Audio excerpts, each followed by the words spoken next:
viral dan mencenangkan. Ditemukan jenazah, mayat terlempar dan terjungkal, terjelungup ke dalam molen.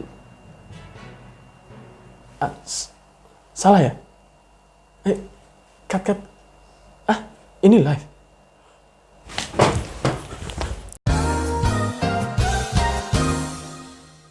Assalamualaikum warahmatullahi wabarakatuh. Selamat pagi pemirsa. Kembali lagi bersama saya Alfi Atmadinata di dalam Breaking News.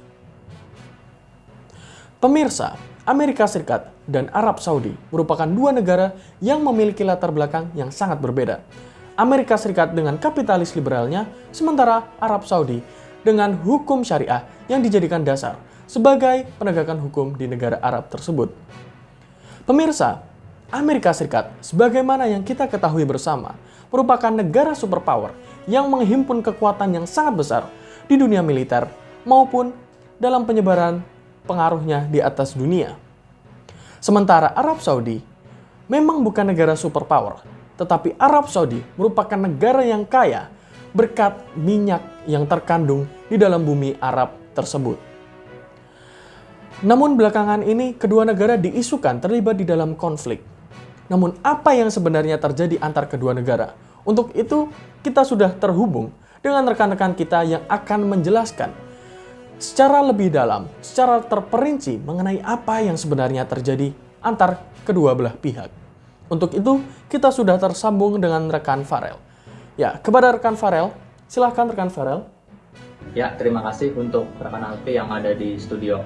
Kali ini saya akan menjelaskan latar belakang masalah pada hubungan bilateral antara Amerika Serikat dan Arab Saudi. Pasca terjadinya kejadian 9/11 pada tahun 2001, Presiden Amerika Serikat pada saat itu, George Bush, mendeklarasikan Global War on Terror, yang dimana deklarasi tersebut mempunyai tujuan untuk memerangi kejahatan terorisme.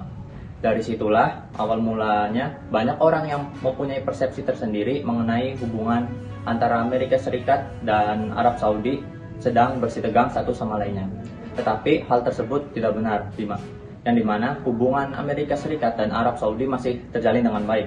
Hubungan perdagangan antara kedua negara tersebut di bidang energi dan minyak juga masih berjalan dengan baik. Begitu pula dengan hubungan perdagangan persenjataan, yang dimana Arab Saudi terus memproduksi senjatanya dari Amerika Serikat, yaitu tidak mengalami perubahan apapun. Oleh karena itu, setelah kejadian 9/11, hubungan antara kedua negara tersebut tidak mengalami perubahan yang cukup signifikan. Kedua negara tersebut dapat mempertahankan hubungan satu sama lainnya dengan sangat baik. Setelah dinamika hubungan AS dan Arab Saudi sempat diuji pasca terjadinya 9/11, hubungan tersebut membuahkan hasil yang baik, dikarenakan tidak terjadinya perubahan yang terlalu signifikan antar kedua belah pihak. Namun, pasca pemilu pada tahun 2016 dan ditetapkannya Presiden Donald Trump sebagai Presiden ke-45 di Amerika Serikat, membuahkan tanda tanya baru bagi kedua negara bagaimana prospek hubungan bilateral antar kedua negara tersebut di masa kepemimpinan Donald Trump, yang dimana Donald Trump ini terkenal akan Islamofobianya. Nah, untuk bagian selanjutnya terkait isu-isu yang ada akan dijelaskan oleh teman saya, April. Ya, baik. Terima kasih rekan Farel atas penjelasannya. Ya, kemudian ada rekan April ya, yang akan menambahkan apa yang sudah dijelaskan oleh rekan Farel. Kepada rekan April ya, silakan.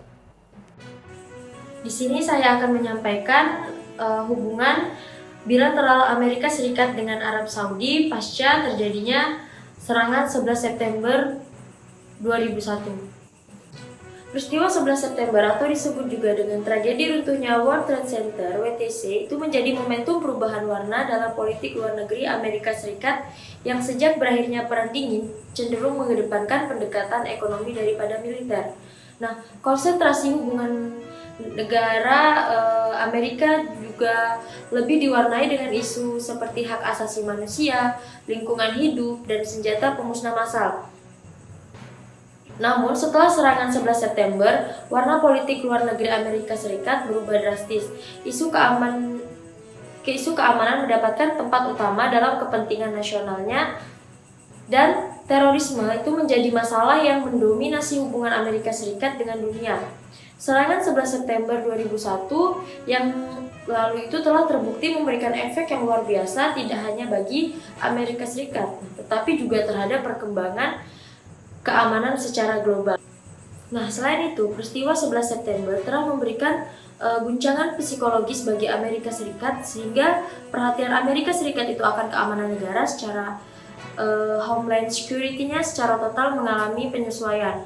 Nah, tragedi 11 September 2001 adalah sejarah besar bagi Amerika Serikat dan merupakan momentum untuk melakukan perubahan dalam strategi dan kebijakan luar negeri serta militernya.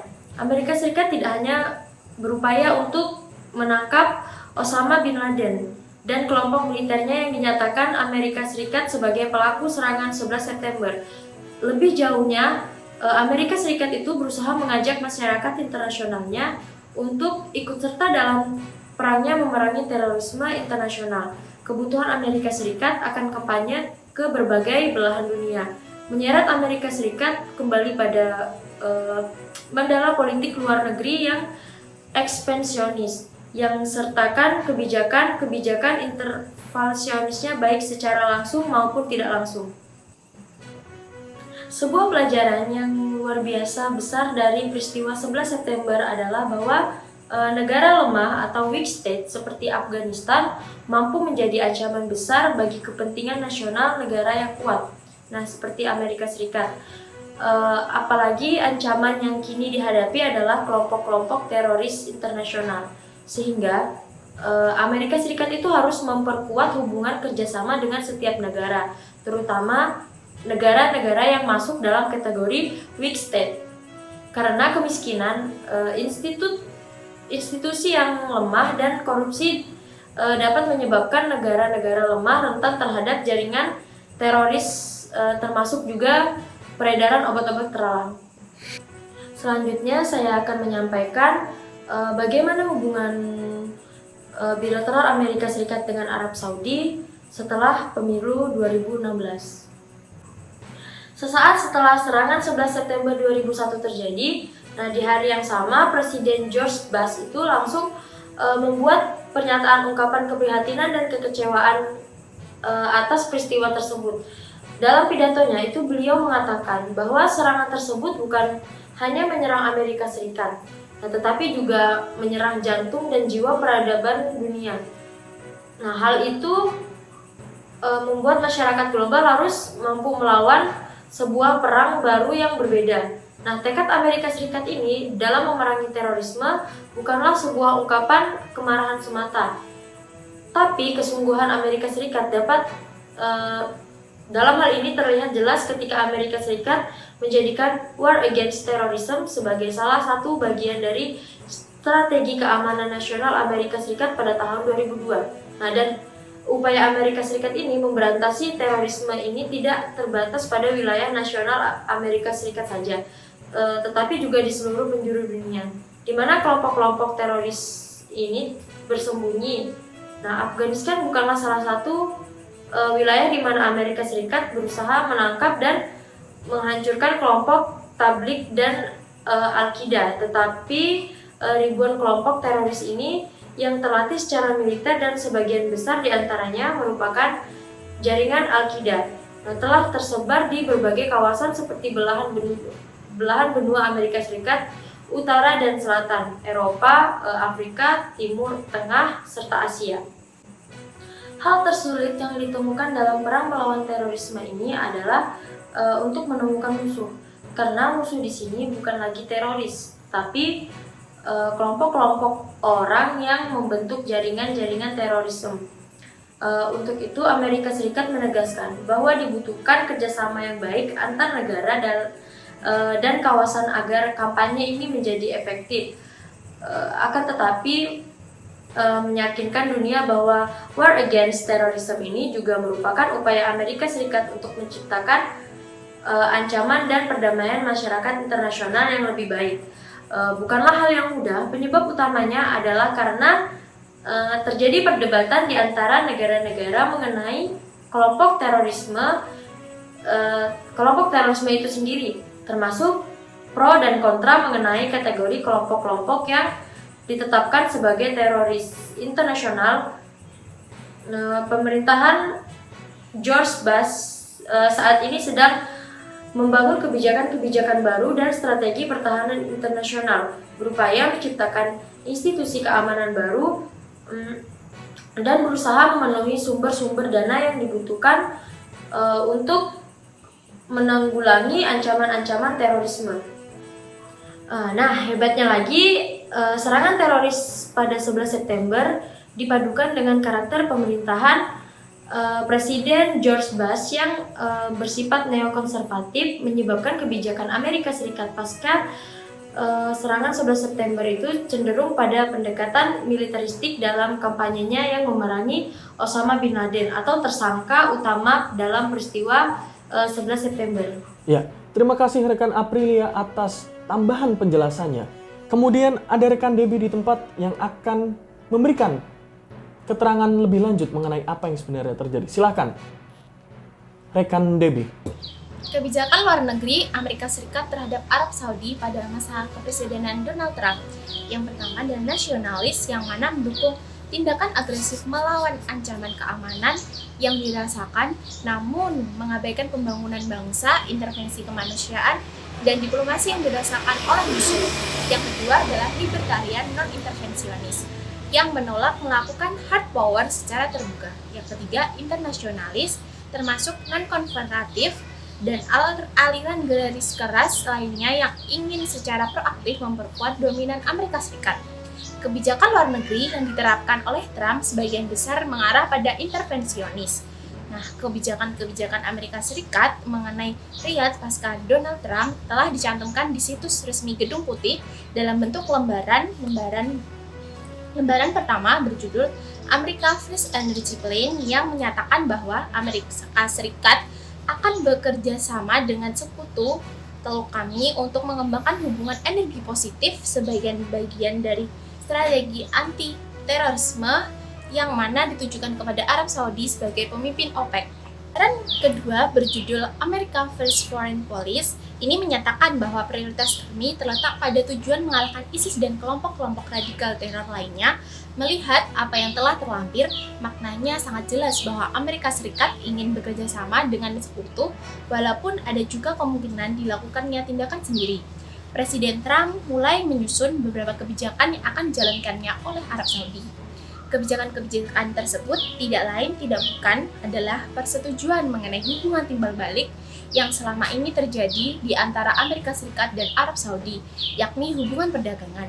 Nah, walaupun Presiden Trump ingin mengurangi pemasokan minyak dari luar, namun kerjasama dalam bidang energi masih terjalin karena Amerika Serikat masih membutuhkan minyak dari Arab Saudi, dan dalam bidang keamanan, di mana Arab Saudi masih sangat membutuhkan pasokan peralatan militer yang diperdagangkan oleh Amerika Serikat.